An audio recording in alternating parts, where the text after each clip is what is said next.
നമ്മൾ വിഷമിക്കുന്നു, വേദനിക്കുന്നു എന്ന് പറയുന്നതിന് മുമ്പ് തന്നെ നമ്മളെ സഹായിക്കാൻ നോക്കിയിരിക്കുന്ന, കാത്തിരിക്കുന്ന, പാർത്തിരിക്കുന്ന ദൈവം,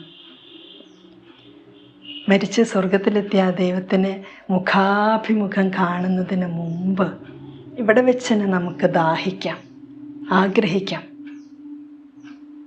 ആ ദൈവത്തിൻ്റെ വെളിച്ചം നമ്മളുടെ മേലെ അടിക്കുമ്പോൾ നമുക്ക് പ്രകാശം നമ്മുടെ ജീവിതത്തിലുണ്ടാവും. അവിടുത്തെ നോക്കിയവർ പ്രകാശിതരായി. ദൈവത്തെ നോക്കണം. ദിവികാരുണ്യ ആരാധനയിൽ ചെന്നിരുന്ന് ഈശോയെ നോക്കുക.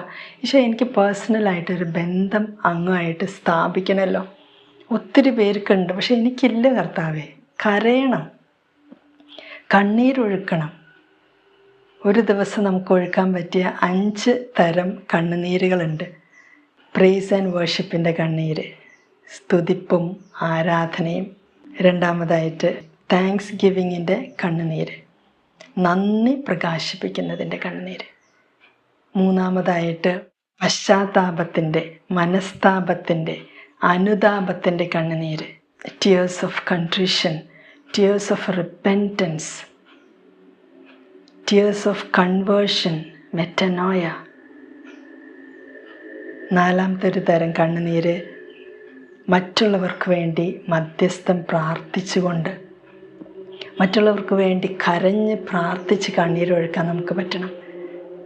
മറ്റുള്ളവർക്ക് വേണ്ടി വേദന സഹിച്ച് പരിഹാരം ചെയ്ത് പ്രാർത്ഥിക്കാൻ, കണ്ണുനീരൊഴുക്കി പ്രാർത്ഥിക്കാൻ പറ്റണം.